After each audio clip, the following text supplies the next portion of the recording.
Hello students, welcome to my YouTube channel. This is class number 14 of lesson motion in a plane. We are in numerical sessions.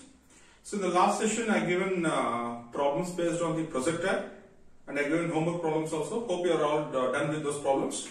Now in today's session I will go with the next category of problems, that is based on centripetal acceleration. So let us recall the formula of centripetal acceleration from theory part. A is equal to v square by r, that is in terms of linear velocity as well as radius, or omega square r in terms of angular velocity and radius. Okay. Now if they ask centripetal force, F is equal to m into a from Newton's last mass into acceleration, just substitute centripetal acceleration here so that the force becomes centripetal force. Okay. Now here certain formulas required, like calculation part is required. See, omega, which is angular velocity, you can express in terms of linear velocity as 2 pi f. This is one formula I am going to introduce here, where f is known as linear frequency. So this frequency always should be in per second. It must be per second. For example, a ball rotates 5 rotations in 5 seconds. So for 5-second duration, the ball makes 5 rotations. Then what is frequency? Number of rotations by total time. Then you will get 5 by 5, 1 rotation per 1 second. That is the frequency. Like that, you are supposed to calculate frequency per second all the time. Then substitute here so that you will get the angular velocity. But this is one converting formula. After converting f per second, substitute here. From f, you will get omega. That the omega you substitute here so that you will get centripetal acceleration. Then you will get centripetal acceleration, substitute here, you will get centripetal force. Okay. So based on this I will give one first problem. A small piece of wood tied to one end of a string 0.8 meter long, whose other end is held by hand of a person, is rotated in horizontal circle with a constant speed. If the stone makes 10 revolutions in 50 seconds, calculate the magnitude and direction of the centripetal acceleration of the stone. So simple problem. They took one small piece of wood, like a stone also. They tied to a small thread, and they are rotating in this manner, horizontal circle. So you can do this activity. Take one small stone, tie it with the thread, and hold other end with your hand and start rotating. So the radius of the thread they given in the problem is, see, this is a problem. This is the point where they are holding the thread, and the stone is rotating in this manner, horizontally. So this radius they given as 0.8 meter. Okay, and the stone is making 10 revolutions in 50-second duration. Understood? Now, what is the given data? Radius is given. So, r is given. Now, what they are asking to calculate is centripetal acceleration. So, if they give 10 revolutions in 50 seconds, only thing is you can calculate first f, small f. So, if you calculate f, which formula is suitable by substituting omega? So, second formula. So, you will get a square is equal to omega square r. AC is equal to omega square r. Using this formula, you are going to calculate centripetal acceleration. Now, the question is, first calculate omega. Omega formula is what? 2 pi f, since r is given already. So what is f formula? They given 10 rotations in 50 seconds.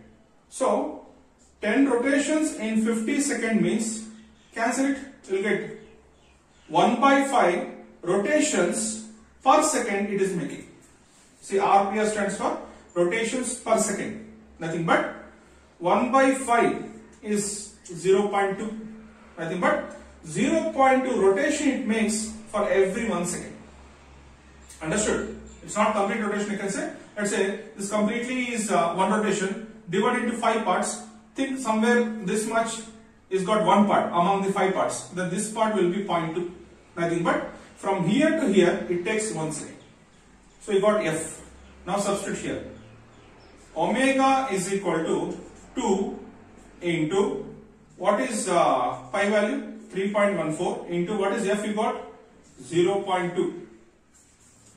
So if you multiply this, you will get omega as 44 by 35. See here they substituted as 22 by 7, 3.14. You can take that also.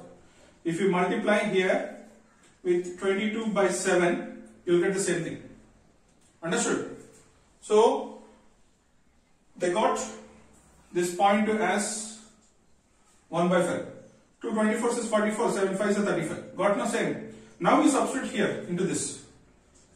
44 by 35 whole square, that is omega square, into radius is how much?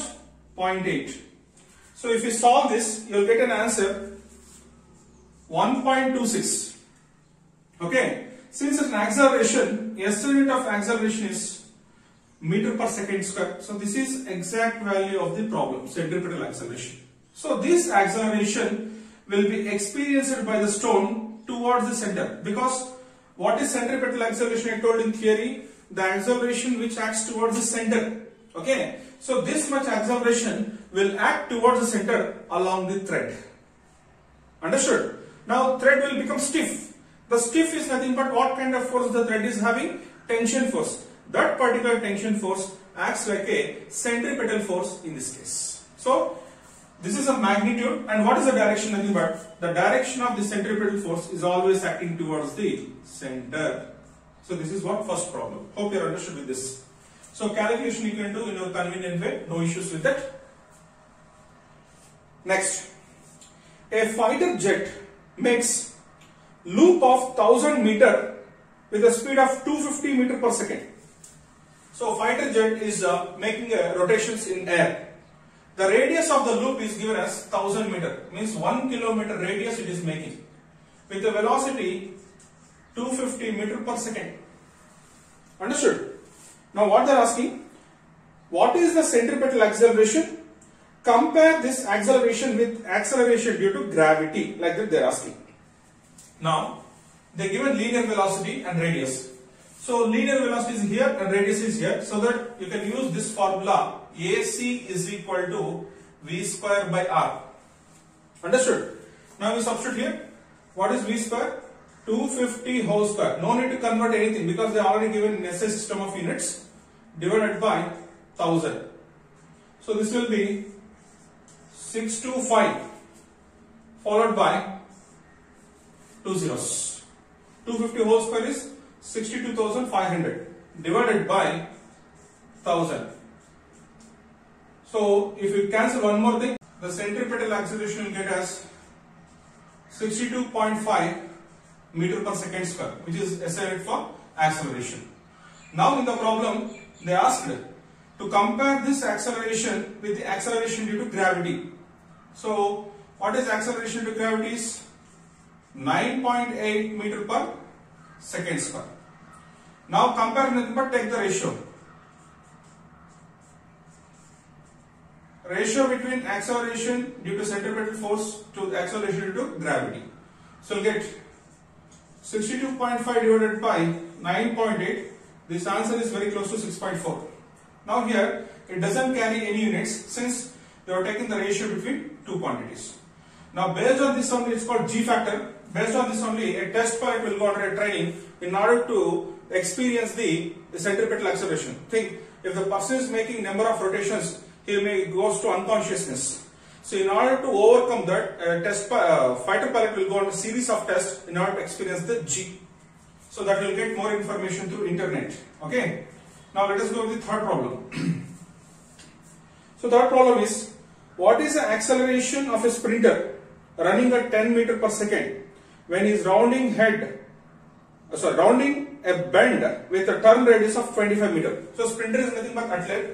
Athlete is going, he is going with a 10 meter per second velocity, and he is going in a track of radius 25 meter. And here I will give some additional question. Assume the mass of the athlete is 50 kg. I will ask an extra question. Apart from centripetal acceleration, how much centripetal force he experiences? So since they are given linear velocity, you can go with the first formula. So AC is equal to V square by R. What is velocity given? 10 square here. Radius is 25. 10 square is 1000. Sorry, 10 square is 100 divided by 25. So 100 by 25 is 4. SI unit is 4 meter per second square. So that is what centripetal acceleration he experiences. Now the question is, They're asking centripetal force also. So according to Newton's laws, force is equal to mass into acceleration. What is the mass? 50 kg. And how much he experienced the centripetal acceleration? 4 meter per second square. Then on multiplying it, an answer 200 Newton centripetal force that asset will experience when he is going through the circular track. Okay. Then I'll go with the last problem based on this section, and I'll give some homework problems also. So please work on it. A cyclist moving with a velocity of 7.5 meter per second approaches a U-turn of radius 80 meter. So what is the velocity of the cyclist they given? 7.5 meter per second, and the radius of the U-turn is given as 80 meter. Okay. He applies brakes to slow down his speed at a rate of 0.5 meter per second. Since a road turn comes, immediately you will apply brakes in order to reduce the speed. So he is applying retardation. Retardation also is a kind of acceleration. So how much he is applying with the brakes? 0.5 meter per second square. This much retardation is applying with the help of the brakes. Calculate the acceleration of the cyclist on the turn. Calculate the acceleration of the cyclist on the turn. See here, topic is very simple. See, assume this is cyclic track and this radius is 80 meter. Okay. When cyclist goes in a circular track, translational acceleration acts along the straight line. Centripetal acceleration acts toward the center. Resultant will act along this direction. So this is the net acceleration experiences. Because of his turn radius, he will experience this. Since he applied the brakes, he experienced this. See here, this is due to brakes. This is due to the turn radius. Both will act at a time. Then using parallelogram law of vector addition, if this is P and this is Q, the resultant will be along the diagonal, which is R. So that is net acceleration. So here, angle between them is how much? 90. So I can take net acceleration as under root of AC square plus AT square, where AT is a translational acceleration, AC is a centripetal acceleration, which is root of P square plus Q square, plus 2PQ cos theta term becomes 0 since the angle between them is 90. What is cos 90? 0. Special cases in parallelogram law of vector addition. So here AT is given. So what you want to calculate is AC. Since they given velocity and radius, V square by R is a suitable formula. Okay. So what is the velocity given? 7.5. So 7.5 whole square divided by radius is how much they given? 80. So on solving, you will get an answer 0.7 meter per second square. So this is AC. Now substitute this AC and AT in this. So net acceleration is equal to AC is how much? 0.7 whole square and AT 0.5 whole square. On squaring, adding and taking the root, you will get net acceleration as 0.86 meter per second square. So this much net acceleration will be experienced by the what? Cyclist. Now if I ask an additional question, calculate the theta, angle made by the net acceleration with the velocity of the cyclist. See,